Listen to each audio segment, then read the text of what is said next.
안녕하세요. 행복은 성적순이 아니라는 말처럼 대부분 돈과 행복도 별개의 이야기라고 말하죠. 돈이 많다고 해서 무조건 행복한 것도 아니고 돈이 없다고 해서 불행하기만 한 것도 아니라는 걸 저도 잘 알지만 가끔은 그게 정말 맞는 말일까 하는 생각이 들기도 해요. 돈과 행복은 서로 연관되지 않아 보이지만 제 어린 시절을 떠올려 보면 불행했던 모든 순간은 다 돈이 없어서인 이유가 컸거든요. 공장에서 일하던 아버지와 그 공장의 구내식당에서 일하던 어머니는 일하면서 사랑에 빠지게 되었어요. 시작부터 풍족하지 않았던 두 사람은 처음에는 그런 점들이 서로를 잘 이해할 수 있게 만들어 주었죠. 힘들게 살아온 지난 날들을 서로 이야기 나누고 그에 대해 위로도 받고 위로도 해주면서 다른 사람보다 내 마음을 너무 잘 알아주는 사람이라고 생각을 했을 거예요. 그리고 이렇게 불우하고 어려운 처지를 다른 사람이 어떻게 이해를 해주겠어? 라며 다르지 않기에 비슷하기에 이해하고 보듬어주며 잘 살 수 있을 거라고 생각했죠. 하지만 꼭 자신과 같다고 해서 잘 지낼 수 있는 것은 아니었어요. 결혼이라는 건 얼마나 비슷한지를 이해하는 것보다 더 큰 문제들이 많았거든요. 어릴 때 아버지가 돌아가시고 사남매의 장녀로 살아온 어머니는 집안에서는 둘째였어요. 위로 오빠가 한 분 있었는데 굉장히 똑똑하고 동네에서도 유명했다고 하더라고요. 없는 집안에서 저렇게 박식한 아이가 어떻게 나올 수 있냐며 다들 입을 모아 칭찬했어요. 다만 문제는 박식한 자식을 잘 뒷받침해주기 위해서는 돈이 필요하다는 거였어요.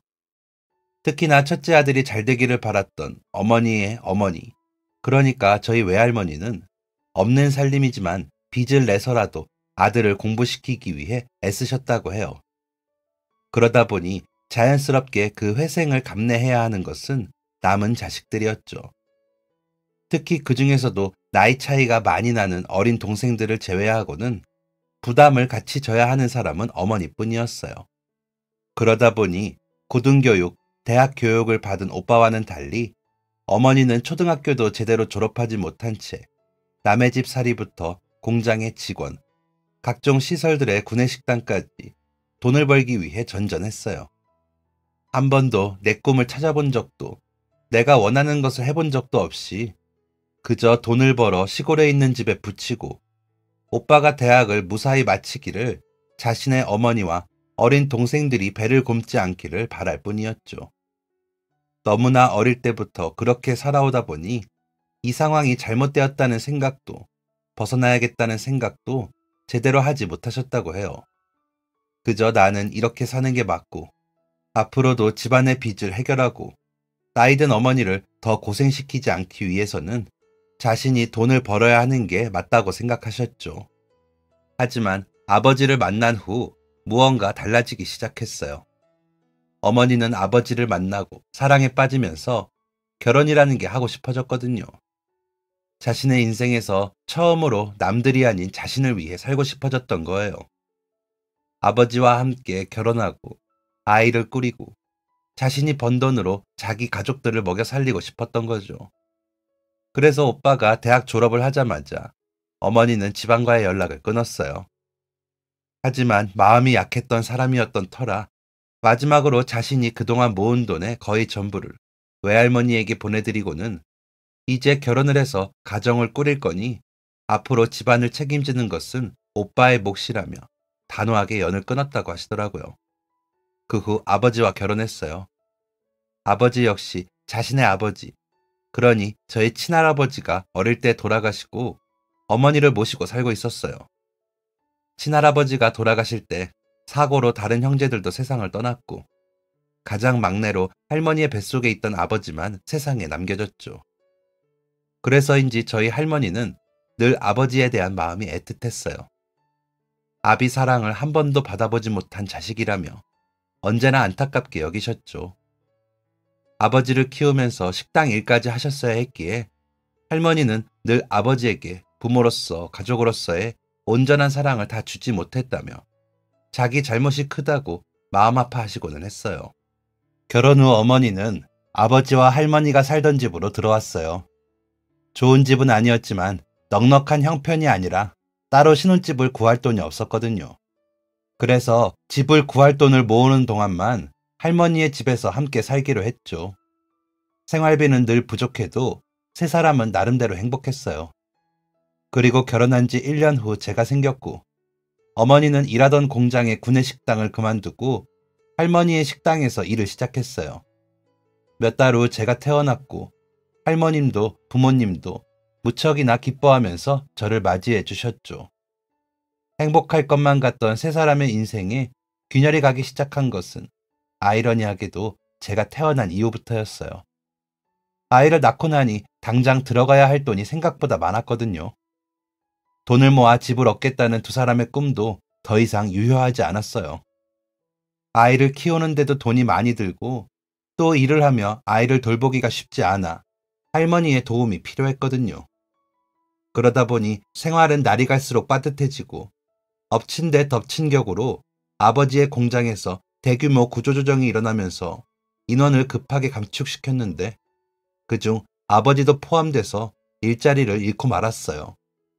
다른 직장을 찾으러 이리저리 다녀보았지만 모두 경제 상황이 넉넉하지 않아 일자리를 구하는 것도 쉽지 않았죠.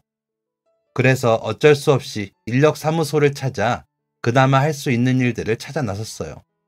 새벽 일찍 집을 나서서 많은 사람이 모인 사이에 오늘은 제발 나에게도 일거리가 오기를 기다리며 집에 있는 가족들 생각에 마음이 아주 답답하셨겠죠. 예전에는 이해하지 못했지만 돈 버는 게 어렵다는 것을 알게 되면서 그래도 그 시절 어떻게든 가족들을 먹여 살리기 위해 집을 나섰던 아버지의 어깨가 얼마나 무거웠을지 어느 정도 이해가 되더라고요. 하지만 책임감만으로, 의지만으로 무엇이든 해결되지는 않았어요. 학력도 내세울 경력도 크게 없던 탓에 할 수 있는 일은 그저 젊음을 팔아 체력으로 때울 수 있는 일들이 전부였어요. 그러다 보니 하루도 몸이 성할 날이 없었고 마음도 지치기 시작했죠. 그렇다고 어머니의 사정이 나은 것도 아니었어요. 어머니도 나름 아이를 키우며 시어머니를 도와 종일 식당 일을 하며 몸도 마음도 점점 지쳐가고 있었죠. 게다가 아이는 자라는데 남편은 안정된 직장도 없이 걱정도 나날이 커져만 가고 있었어요. 그러다 보니 두 사람은 자주 다투기 시작했어요. 서로서로 이해해줄 마음의 여유가 없었고 지치고 피곤한 몸과 마음은 어느새 부부간의 애정도 식게 했죠. 밖에서 힘들게 일하고 집에 들어와도 휴식은커녕 나아질 것으로 보이지 않는 가정 형편과 빽빽 울어대거나 놀자고 보채는 아기만 있을 뿐이었어요. 그렇게 어느새 서로를 날선 표정과 말투로만 대하던 사람들은 어느새 마주 앉아 웃은 게 언제인지 기억도 나지 않을 만큼 심하게 싸우기 시작했어요. 어머니도 아이도 눈에 들어오지 않은 채 언성을 높여가며 물건을 던져가며 싸우기 일쑤였고 할머니는 다 자기가 가진 게 없어 넉넉하게 살도록 해주지 못해 생긴 일이라며 제 귀를 막고 눈물 짓고는 하셨어요. 그리고 제가 초등학교 입학을 앞둔 어느 날 식당에서 일하던 중 갑자기 쓰러진 어머니는 병원으로 옮겨졌지만 그대로 세상을 떠났고 저에게 아버지와 할머니만 남았어요. 할머니는 저 어린 것이 부모도 없이 너무 불쌍하다며 울기만 하시고 아버지는 장례식 내내 술만 드시던 모습이 기억나요. 갑작스럽게 어린 자식과 노모를 부양해야 할 책임감이 커져서인지 아버지는 이전보다 훨씬 예민해지고 신경질적으로 변했어요. 걸핏하면 술을 드시고 동네방네 소리를 지르거나 지구대에 연행되어 가기도 하고 술집에서 싸움에 휘말려 병원 신세를 지기도 했어요. 할머니는 그래도 자식인지라 아버지가 그럴 때마다 다 자신의 탓이라며 미안하다는 말만 반복할 뿐이었죠. 저는 그런 아버지가 이해되지 않았어요. 물론 아내를 잃고 먹고 살기 어려워 괴로운 것은 이해할 수 있었지만 아버지를 낳고 어떻게든 자식 하나 잘 키워보겠다고 아등바등 살아온 할머니와 자꾸 비교됐거든요. 비슷한 상황에서도 할머니는 어떻게든 자식 하나 잘 키워보겠다고 이 약물고 삶을 꾸려오셨는데 그런 어머니가 곁을 지키고 있음에도 뭐가 그렇게 불만이고 아쉬움이 많은지 맨날 술만 먹고 신세 한탄만 하는 모습이 솔직히 잘 이해되지 않았죠. 그나마 어릴 때부터 저를 키워주시던 할머니가 아버지를 각별하게 생각하시니 차마 미워하지는 못하고 애써 정을 붙여보려 아버지를 조금이라도 이해해보려 노력할 뿐이었어요. 하지만 아무리 노력해도 아버지에게 정이 들지 않았어요. 아버지를 볼 때마다 마음속 깊은 곳에서 불편한 감정이 치밀었죠. 그런 제 마음을 아버지도 느끼신 건지 모르겠지만 아버지 역시도 저를 마주하지 않고 늘 피했어요. 물론 밖에서 술 드시느라 바빠서 그러셨을 수 있지만 제가 지금 몇 살인지, 생일은 언제인지, 학교 생활은 어떤지 등등 일절 관심을 두지 않으셨고 그냥 제가 세상에 없는 존재인 것처럼 행동하셨어요. 그리고 그 빈자리는 저희 할머니가 채워주셨어요. 할머니는 저에게 어머니이자 아버지, 할머니, 가장 좋은 친구이자 형제, 모든 자리를 채워주는 유일한 분이었어요. 어릴 때부터 부모님의 관심과 사랑을 제대로 받지 못한 저를 할머니는 늘 유일하게 챙겨주는 분이었죠. 비 오는 날 유일하게 학교 앞으로 우산을 들고 와주시는 분이었고 생일에 유일하게 축하한다는 인사와 작은 빵이라도 사와 생일초를 꽂아주던 분이었죠. 소풍날 도시락도, 학교에서 하는 부모 참여 수업이나 학부모 상담에도 늘 할머니가 자리를 해주셨어요. 제가 어느 학교에 다니는지, 몇 살인지, 생일은 언제인지를 챙겨주는 딱 한 사람이었죠. 그래서 아버지가 아무리 미워도 티내지 않으려 했어요. 제가 사랑하는 할머니가 사랑하는 사람이니까요. 하지만 제 이런 믿음도 얼마 지나지 않아 깨지게 되었어요. 이제 막 중학생이 되었을 때 저는 학교에서 아이들이랑 축구를 하다가 십자인대가 크게 다치게 되었어요. 평소에도 워낙 활동적인 성격이라 놀면서 자주 다치고는 했는데 그날은 진짜 악소리도 제대로 지르지 못할 정도로 아프더라고요. 그래서 그 자리에 쓰러져 대굴대굴 구르다가 지나가던 선생님이 급하게 119에 연락하여 응급실로 실려가게 되었죠. 급하게 달려온 할머니는 검사 결과 십자인대가 파열되었다는 이야기를 듣게 되었고 이에 따라 앞으로 수술과 재활이 필요하다는 설명을 들었어요. 할머니는 뭐가 됐든 상관없으니 내 새끼 아프지만 않게 해주세요. 라며 의사 선생님과 간호사 선생님을 붙들고 고개 숙여 간절하게 부탁을 드렸죠.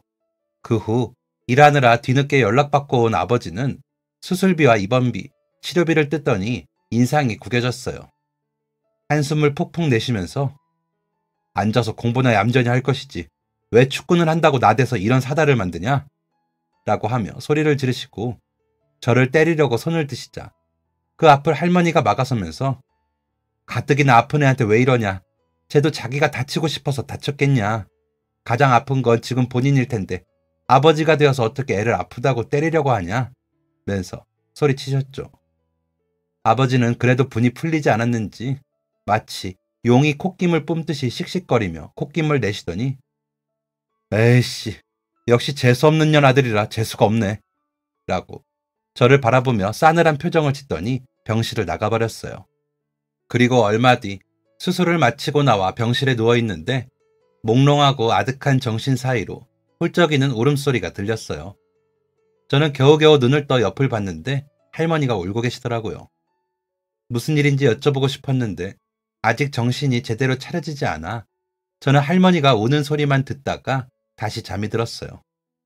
그리고 몇 시간 후 마취가 온전히 풀리고 눈을 뜨니 역시나 할머니께서 제 옆을 지키고 계셨어요. 할머니, 혹시 아까 울었어요? 제 이부자리를 정리해주다가 잠깐 손을 멈추시더니 할머니는 이윽고 늘 보던 온화한 미소를 지으며 아니, 네가 자다가 꿈 꿨나 보다 라고 이야기하셨죠. 저도 수술 후 마취가 덜 깬 상태였기 때문에 그저 할머니가 말씀하신 대로 꿈이었거나 착각했나 보다고 생각했어요. 병원에 입원한 내내 아버지가 한 번도 들리지 않는 것은 이상하지 않기도 했어요. 그렇게 화를 내고 나간 데다가 원래도 자식을 챙기는 사람이 아니었으니 병문안 오지 않는 게 그다지 이상한 일도 아니었죠. 그래도 한편으로는 아버지에 대한 기대가 조금은 남아있었는지 그래도 아들이 수술했다는데 잘 됐는지 궁금하지도 않은가 하는 생각이 들기도 했어요. 퇴원 후 집으로 돌아가니 분위기가 뭔가 이상했어요.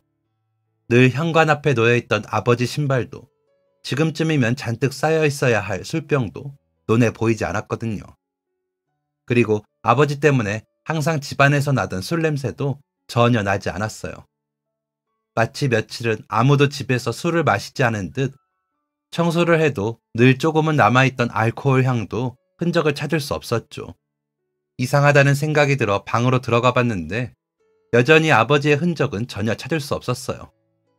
아버지가 술을 끊었을 리도, 이렇게 깨끗하게 청소를 했을 리도 없었기 때문에 집에 들어오지 않았었다고 하는 생각을 어렴풋이 할 뿐이었죠. 할머니, 아버지는 어디 갔어요? 제 짐을 정리해 주시던 할머니는 다시 한번 멈칫하더니 저를 물끄러미 쳐다보셨어요. 짧은 순간이었지만 할머니의 얼굴에는 아주 많은 생각이 스쳐가는 듯 했어요.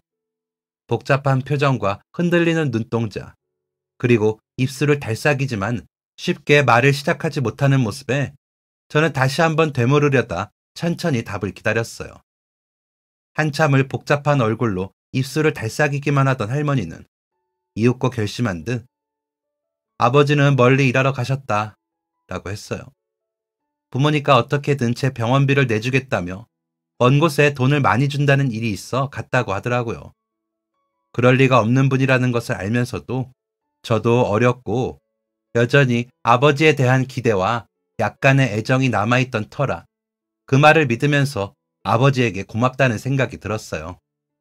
아무리 나를 미워하고 나에게 관심이 없고 없는 사람 취급했어도 그래도 이렇게 중요한 시기에 결국 아버지는 아버지구나, 우리가 가족이기는 하구나 싶은 생각이 들면서 저도 모르게 슬며시 웃음이 나오더라고요. 그런 생각을 하며 아버지에게 죄송한 마음을 갚기 위해서라도 앞으로 내가 더욱 이 가정의 보탬이 되어야겠다. 열심히 공부하고 학교 생활을 해서 더욱 자랑스러운 아들이 되어야겠다는 결심을 했죠. 원래도 공부를 못하는 편은 아니었지만 마음속에 축구선수가 되고 싶다는 꿈을 꾸고 있었기에 솔직히 공부에 제 모든 것을 걸었던 편은 아니었어요. 하지만 이번에 수술을 하면서 앞으로 격한 운동은 자제하라는 이야기를 들은 데다가 사실 축구를 하려면 이래저래 돈이 들 수밖에 없었기에 어쩌면 다른 진로를 찾을 기회라고 생각하며 과감하게 축구에 대한 꿈을 접었죠. 그리고 시작한 게 공부였어요. 다른 진로를 찾기 위해서는 그게 뭐가 됐던 공부가 뒷받침되어야겠다 싶더라고요. 당장 제가 음악이나 미술에 재능이 있는 것도 아니고 춤을 엄청나게 잘 추는 것도 아니고 그럴 만한 돈도 없었기에 가장 저렴하게 다양한 가능성을 만들 수 있는 것은 공부더라고요. 또 하다못해 괜찮은 회사라도 들어가려면 그래도 사람들이 이름을 알만한 4년제 대학은 나와야겠다는 생각이 들기도 했고요. 어느 쪽을 선택하던 앞으로 어떤 꿈을 꾸던 무조건 공부는 해두어야겠다. 성적은 만들어둬야겠다고 생각했죠. 그 후로 저는 쉬는 시간에 더 이상 친구들이랑 축구도 하지 않고 그동안 부족했던 부분을 채우려고 아등바등 공부했어요. 도서관에서 책을 빌리고 학원에 다니던 친구들에게 부탁해서 문제집을 복사하기도 하고 복사 비용을 아끼기 위해 친구들이 다 쓴 문제집을 공짜로 받거나 아니면 손으로 문제들을 노트에다 베껴 쓰기도 했어요. 이가 없으면 잇몸으로 하면 된다는 말처럼 최대한 돈이 많이 들지 않으면서도 가성비 있게 공부를 할 수 있도록 온갖 방법을 썼어요. 재활을 통해 몸이 회복되면서 근처에서 공병을 줍거나 시장에서 물건 나르는 일을 도와드리면서 용돈벌이도 했어요. 그리고 그렇게 번 용돈으로는 노트나 문제집을 사는 데 투자했어요. 그러다 보니 시간이 지나면서 점수도 착실히 오르기 시작했어요. 열심히 하기는 했지만 이렇게까지 많이 오를 거라고 생각하지는 못했는데 한번 점수가 상승세를 타기 시작하니까 쭉쭉 오르더라고요. 졸업하기 전에는 성적 우수자로 상까지 받고 꾸준히 공부해서 성적을 올렸다가 모범상까지 받았어요.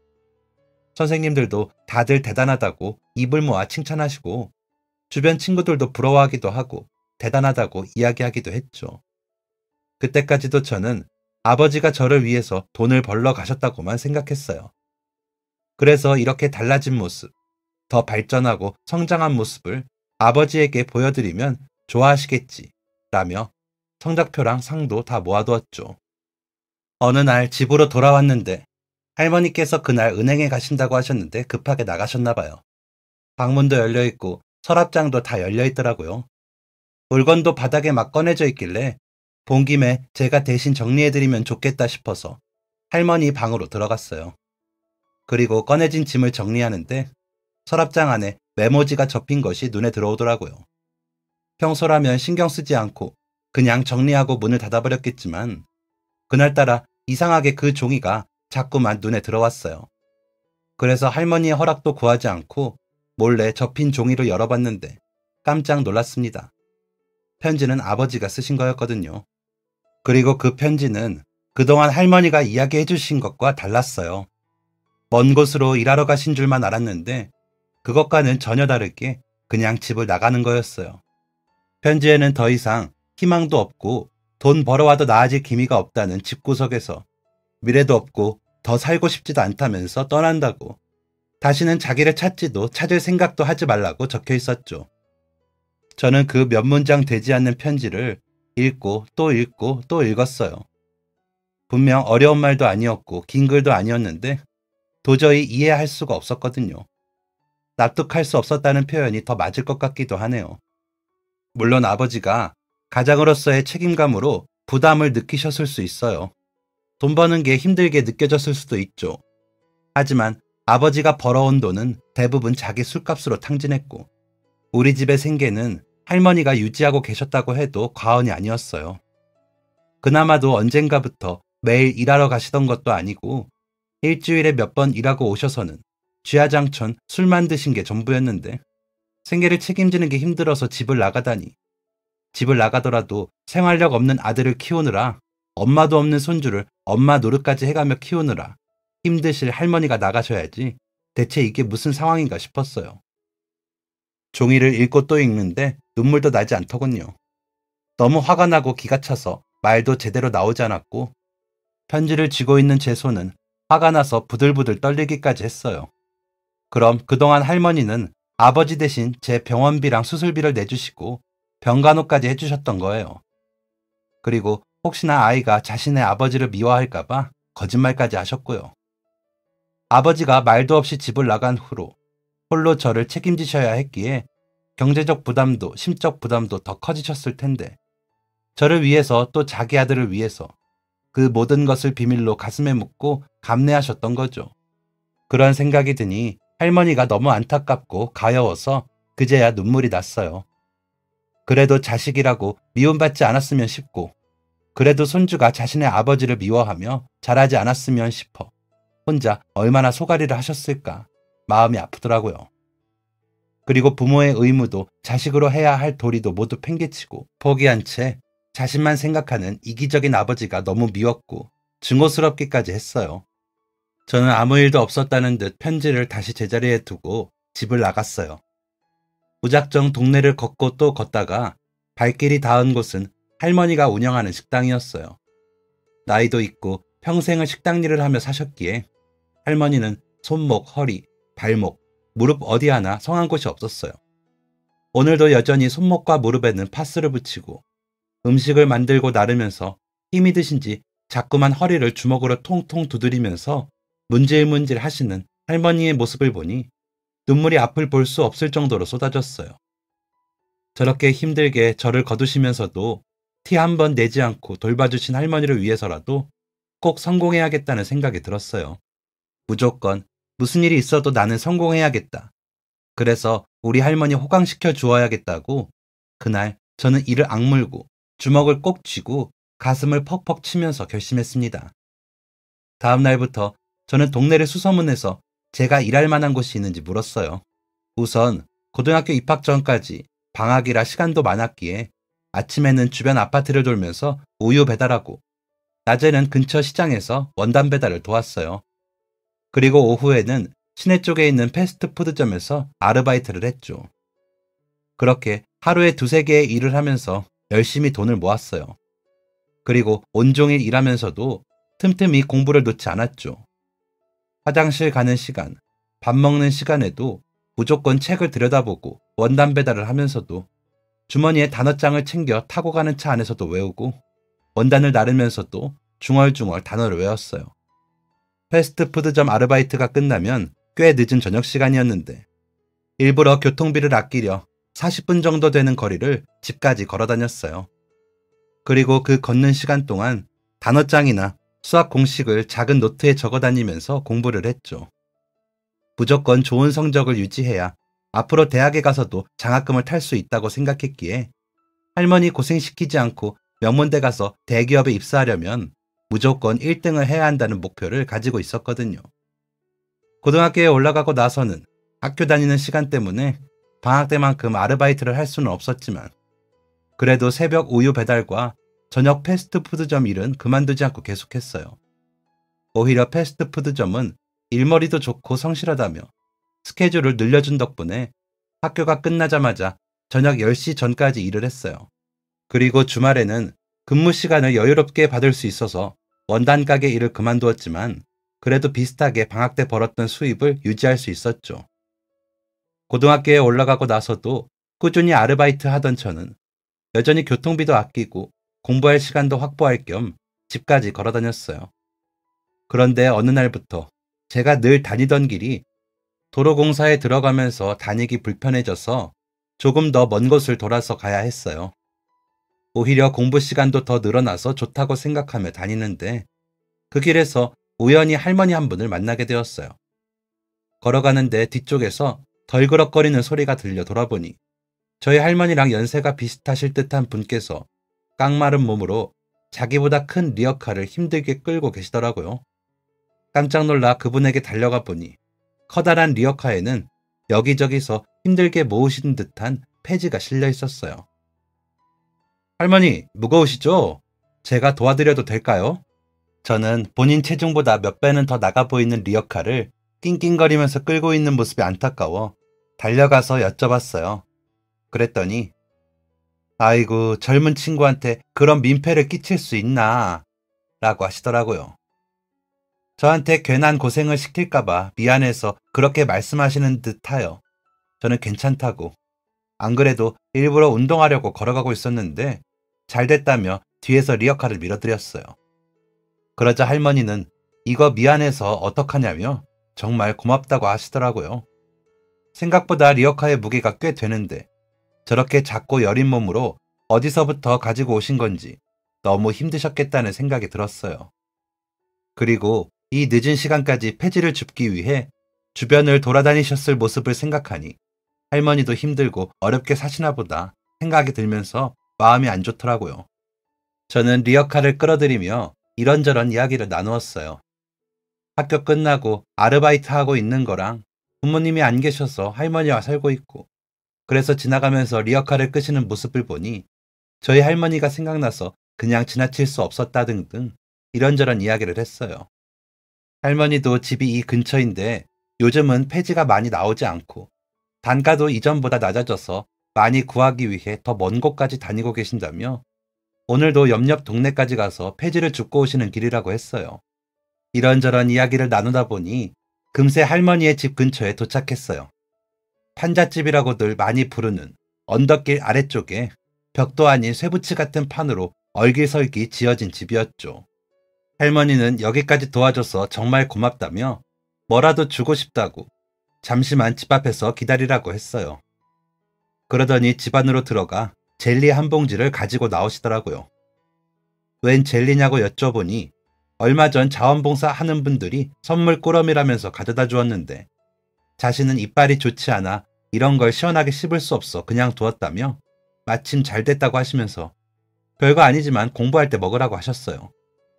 그냥 지나가는 길에 도움을 드릴 수 있어 드렸던 것뿐인데 이렇게 간식까지 챙겨주시니까 제가 오히려 너무 감사하더라고요. 그래서 몇 번이나 허리를 숙여서 너무 감사하다고 인사를 드리고 다시 집으로 향했어요. 그리고 얼마 후부터 저는 종종 할머니를 마주칠 수 있었어요. 그리고 할머니를 뵐 때면 반가워하며 달려가 인사를 드리고 자연스럽게 집까지 리어카를 끌어들였죠. 무릎이 온전치 않아서 폐지 줍는 일도 매일 하시지는 못한다고 하셨어요. 그래서 늘 똑같은 귀갓길을 다니지만 매일 보지는 못하고 주에 3-4번 정도를 마주칠 수 있었죠. 다음해쯤 되었을 때는 도로공사가 끝나서 원래 다니던 조금 더 편하고 빠른 길로 다닐 수 있었지만 저는 이미 리어카 할머니와 정이 들어 왠지 그 길로 다시 다니고 싶지 않았어요. 이제 그 길로 다니면 할머니를 만날 기회도, 리어카를 끌며 함께 이야기를 나눌 시간도 없으니 정말 아쉽게 느껴졌거든요. 그래서 공사가 끝났지만 저는 계속해서 할머니의 리어카를 끌어들일 수 있는 길로 다녔어요. 할머니는 집에 빨리 가서 빨리 쉬지. 뭐하러 노인네 때문에 이렇게 먼 길을 돌아서 힘들게 리어카까지 끌면서 돌아가냐고 걱정이 되어 말씀해 주셨지만 저는 오히려 집 가는 길에 할머니와 함께 이야기를 나누면서 다니는 이 시간이 너무 좋다고 웃어버렸죠. 그렇게 저희가 귀갓길을 함께한 지도 1년이 훌쩍 넘었어요. 저는 곧 수험 생활을 앞두고 있었는데요. 할머니는 점점 더 체력이 부족해지기 시작하면서 이전에는 3, 4번을 나와 폐지를 주우시던 게 2, 3번으로 줄어들더니 어떤 때는 일주일에 한 번도 겨우 밖으로 나오셨어요. 한 번은 일주일이 넘도록 할머니와 한 번도 마주치지 못해 걱정됐어요. 혹시나 어디가 아프시거나 무슨 일이 있을까 봐요.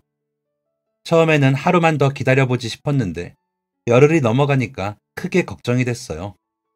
그래서 근처에서 죽이랑 비타민을 사서 할머니 집을 찾아갔죠. 조심스럽게 문을 두드려 보니 누구세요? 하는 할머니의 목소리가 들렸어요. 그제야 안심이 되면서 다행이다 싶은 마음이 들더라고요. 저라고 이야기하니 할머니는 얼른 달려나와 문을 열어주셨어요. 그러면서 여기까지 어떻게 왔냐고 너무 반가워하시더라고요. 며칠째 할머니께서 보이지 않아 너무 걱정되어 왔다고, 혹시 어디 아프시거나 무슨 일 생기셨을까봐 찾아왔다고 했어요. 어디가 아프신지 몰라서 약은 사오지 못했고 영양제랑 죽만 사왔다고 했죠. 할머니는 물이라도 대접하겠다고 잠시 들어오라고 하셔서 저는 집 안으로 들어갔어요. 추운 날 바닥은 냉골이고 그나마 전기장판 한 개만 가까스로 돌아가고 있었어요. 집안에는 옷가지도 별로 없고 화장품도 없고 짐이라고는 별로 찾아볼 수 없었죠. 다만 화장대 앞쪽에는 반듯하게 생긴 도자기 하나가 눈에 띄었어요. 할머니는 춥다고 전기장판을 내어주셨고 저는 그 위에 앉아 가져다 주신 물을 마시면서 근황에 관해 이야기를 나누었죠. 알고 보니 얼마 전에 감기를 심하게 앓으시면서 몸에 힘이 없어서 계속 나오지 못하시고 집에 계셨다고 하더라고요. 다행히 큰 병은 아니었고 자원봉사 하시는 분들이 먹을 거랑 감기약도 챙겨주어서 지금은 많이 괜찮아졌다고 했어요. 제가 자꾸 한쪽에 놓인 도자기를 쳐다보는 것을 눈치채셨는지 할머니는 내 남편이야 라고 말씀하셨어요. 저는 깜짝 놀라며 남편이요? 라고 여쭤보았고 할머니는 그동안 저에게 이야기하지 않았던 자신의 사정을 말해주셨어요. 직업 군인으로 지내셨던 할아버지는 훈련 중 실수로 몸을 다치면서 어쩔 수 없이 전역하게 되셨는데 본인의 실수로 다치게 된 거라며 보상도 일절 받지 못하셨다고 해요. 그때의 사고로 한쪽 다리를 절면서 다니셨는데 그래서 어디를 가서 일하려고 해도 쉽지 않으셨다고 해요. 어떻게든 생계는 유지해야 하니까 이런 일 저런 일 도전해보셨고 나중에는 동네에서 폐지와 고철을 수거하여 생계를 이어가셨다고 해요. 두 분은 자식이 없던 터라 서로를 바라보며 살았는데 할아버지는 병으로 먼저 세상을 떠나셨죠. 그리고 할아버지가 떠난 후에 남겨진 리어카로 이전에 할아버지께서 생계를 유지하셨듯이 폐지를 줍기 시작하셨다네요. 사실 돈이 너무 없어 장례도 제대로 치르지 못하셨고 화장만 겨우 해서 모실 납골당도 산소 비용도 낼 수 없어 어쩔 수 없이 유골을 함에 담아서 집으로 가져오게 되었다고 하시더라고요. 그리고 어떻게든 돈을 모아서 나중에 할아버지를 꼭 고향의 산소에 묻어주고 싶다고 하셨어요. 그 이야기를 들으니 왜 그동안 그렇게 몸이 안 좋으신데도 열심히 폐지를 주우러 다른 동네까지 다니셨는지 이해가 갔어요. 그러면서 할머니는 그렇게 약 20년 가까이를 할아버지를 고향으로 데려다주는 순간을 생각하며 돈을 모으셨다고 했어요. 그 애틋한 마음이 대단하기도 하고 돈 때문에 유골을 좋은 곳에 모실 수 없는 이런 상황이 짠하기도 했어요. 다행히 할머니는 따뜻한 햇볕이 들기 시작하면서 다시 건강을 회복하셨어요. 그런데 얼마 전부터인가 저희 친할머니께서 얼굴에 수심이 가득하셨어요. 무슨 일인지 여쭤봐도 아니라며 대답도 안 해주시고 대체 왜 그러신가 했는데 우연히 할머니 핸드폰의 설정을 도와드리면서 아버지가 보낸 문자 메시지를 보게 되었어요. 알고 보니 집 나간 지 몇 년이 지난 아버지께서 이번에 자기가 아파서 수술하게 되었다며 수술비를 좀 마련해달라는 내용이었어요. 그 메시지를 보자마자 저는 염치도 없는 사람이라며 기가 찼는데, 할머니께서 제가 알게 된 것을 아시고는 그래도 아들이고 너희 아버지인데 신경을 안 쓰려고 해도 자꾸 마음이 가는 게 어쩔 수 없다고 하셨죠. 제가 마음 쓸까봐 알리고 싶지 않았는데 미안하다고 하셨어요. 사실 할머니께서 미안해하실 일은 아닌데, 생각해보면 저한테는 미운 아버지이지만 할머니에게 유일하게 살아남은 자식이니 자꾸 신경이 쓰이고 마음이 가는 것은 어쩔 수 없겠다는 생각이 들었어요. 그 이야기를 듣고 나니 저 역시도 마음이 무거워졌어요. 그런 아버지, 수술을 받던 못 받던 어떻게 되든지 상관 안 하고 신경 쓰지 않고 싶었는데, 막상 이야기를 듣고 나니 괜히 자꾸 신경이 쓰이더라고요. 또 할머니가 아버지를 생각하며 마음 아파하시는 모습을 보니 할머니 눈에서 눈물 나는 게 보기 싫어서라도 아버지를 어떻게든 도와야 하나 생각이 들었어요. 사실 그동안 대학 등록금 마련을 위해서 모아두었던 돈이 있기는 한데, 그걸 아버지 수술비로 보태려고 생각을 해보니 아깝다는 생각이 드는 게 솔직한 마음이었어요. 그렇지만 지금까지 저를 키워주신 할머니를 생각하면 눈앞에서 아들이 돈이 없어 수술받지 못해 세상을 떠나는 모습을 보게 하느니 그냥 돈을 주는 게 낫겠다는 생각도 들었죠. 물론 턱없이 부족한 비용이기는 하지만요. 그래서 저는 그동안 제가 돈을 모아둔 통장을 할머니에게 내밀었어요. 할머니는 깜짝 놀라며 통장을 확인하시더니 이게 뭐냐고 물으셨죠. 그동안 제가 아르바이트 하면서 모아둔 돈이라고, 이걸로 아버지 수술비에 쓰시라고 했어요. 너한테 돈 받으려고 이야기한 게 아닌데 필요 없다고. 너 대학 가려고 모아둔 거 아니냐며 할머니가 어떻게든 해결해보겠다고 하시는데, 나이도 많으시고 식당도 점점 힘들어지시는데 무슨 수로 할머니께서 당장 돈을 마련하시겠어요. 겨우겨우 할머니를 설득해 돈을 드렸지만 앞으로가 막막하기만 했어요.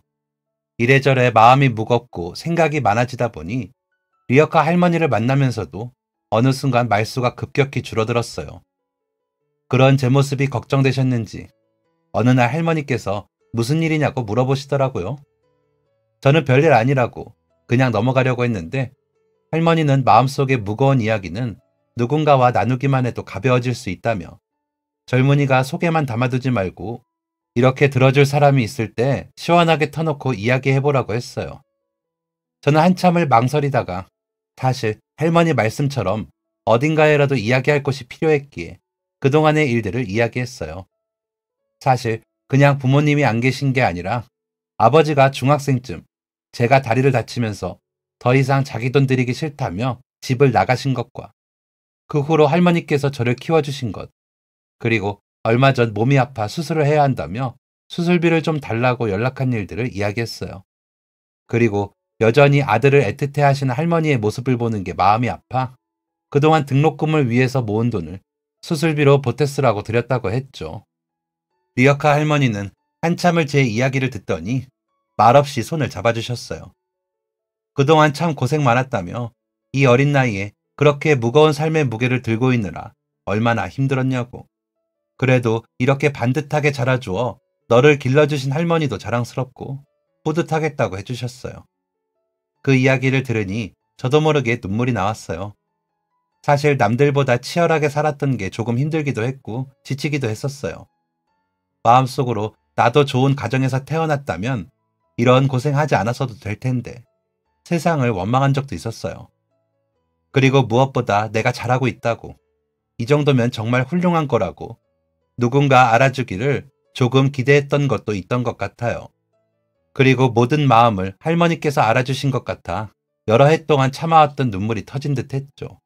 할머니에게 이야기 들어주셔서 너무 감사하다는 말을 전하고 저는 다시 힘내서 일상으로 돌아갔어요. 수능이 끝나고 난 후 마침내 성적이 발표되었고 저는 그동안 목표하던 서울의 가장 좋은 명문대 3곳을 지망했어요. 얼마 후 결과가 나왔는데 너무 아쉽게도 제가 가장 가고 싶었던 곳이 수석 입학이 아니라 장학금을 받을 수 없다고 하더라고요. 합격은 했지만 학교에 다니기 위해서는 입학금이 필요한 상황이었어요. 그리고 다른 학교는 제가 가장 가고 싶었던 곳은 아니지만 전액 장학금을 받을 수 있는 곳이었고, 아쉽기는 하지만 제 능력이 부족했던 탓이라고 생각하며 어쩔 수 없이 그곳을 가야겠다고 생각하고 있었죠. 하지만 아쉬운 마음이 남았던 탓에 선뜻 결정을 정리하지 못하고 있었는데, 리어카 할머니께서 어느 날 집으로 좀 와보라고 하시더라고요. 마침 수능도 끝났겠다. 저는 맛있는 요리를 해드리려고 찌개거리와 반찬을 사서 할머니 집으로 갔어요. 뭐 이런 걸 하냐며 됐다고 하시는데, 제가 꼭 해드리고 싶었던 거라고 우겨서 요리를 해서 같이 밥을 먹었어요. 할머니는 이 집에서 이렇게 따뜻한 음식을 만들어 먹은 게 언제가 마지막이었는지 기억도 안 난다며 저에게 몇 번이나 정말 고맙다고, 맛있다고 인사를 하셨죠. 그리고 식사를 다 마치고 설거지까지 다 끝내고 나니 할머니께서 주실 게 있다면서 옷장 밑에서 웬 박스를 꺼내셨어요. 이게 뭔가 싶어서 열어보니 그 안에는 동전이 가득 들어있었죠. 은행에 가져다 달라고 부탁하시려나 싶어 여쭤보니 제 선물이라고 하셨어요. 그래서 이걸 왜 선물로 주시느냐고, 할아버지 산소 모시려고 20년 넘게 모으신 돈 아니냐고, 받을 수 없다고 거절했어요. 그랬더니 대학 등록금으로 쓰라고, 할아버지 산소보다 저에게 꼭 주고 싶었다고 하셨어요. 이미 세상 떠난 노인 산소에 있든지 자기 집에 있든지 크게 상관은 없을 테지만 앞날이 창창한 청년이 돈 때문에 꿈을 포기해야 하는 것은 안 된다면서요. 받아라. 받을 수 없다며 몇 번을 이야기를 나누다가 저는 그럼 다음 해에 장학금도 타고 아르바이트 비용 모아서 받은 돈은 무조건 갚겠다고 약속했어요. 은행에 가서 돈을 입금하고 저는 원하던 대학에 진학할 수 있었어요.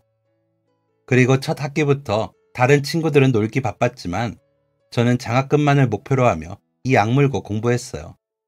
그러면서 아르바이트도 그만두지 않고 종종 리어카 할머니를 찾아뵙는 것도 잊지 않았죠. 마침내 첫 학기가 지나고 전액 장학금을 받았는데 저는 그 돈을 들고 얼른 리어카 할머니에게 뛰어갔어요. 그리고 이전에 받았던 돈을 갚겠다고 했는데, 그러면 다음 학기 등록금은 어떻게 할 거냐며 됐다고 하시더라고요.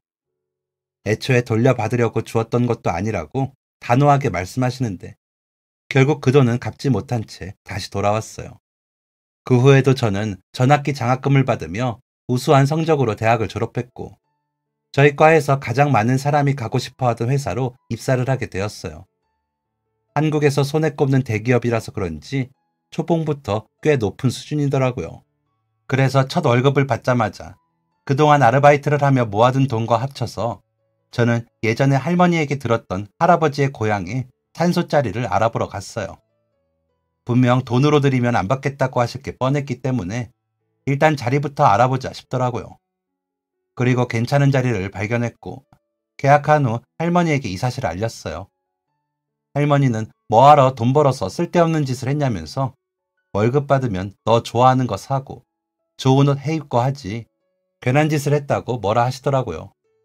이미 저질러서 어쩔 수 없다고 웃으면서 저는 할머니를 모시고 계약해둔 산소를 갔어요. 너무 좋은 자리라면서 할머니는 눈물을 보이시더라고요. 그 후 안내받은 절차에 따라서 유골함을 산소 자리에 모시게 되었는데요. 할머니께서 산소를 보며 몇 번이나 기뻐하면서 우셨는지 몰라요. 그 앞에서 제 자랑하면서 이렇게 좋은 청년을 만난 것도 다 당신 덕분인 것 같다며 당신이 자신에게 천사를 보내준 것 같다고 하셨어요. 직장 생활하면서 매우 바쁜 일상을 보내고 있지만 그래도 종종 저는 리어카 할머니를 모시고 할아버지의 산소를 방문하고는 해요. 그리고 직장에서 연차가 쌓이면서 대출받아 저희 친할머니네 가게도 좋은 자리로 옮겨드렸죠.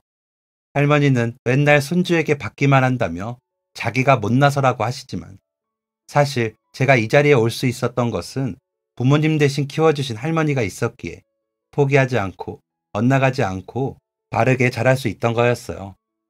아버지는 수술비를 받은 후로 또다시 연락을 끊었지만 조금 다른 점이 생겼다면 본인도 미안하다는 생각이 들었는지 종종 할머니에게 전화도 드리고 용돈 하라고 돈도 보내시는 것 같더라고요.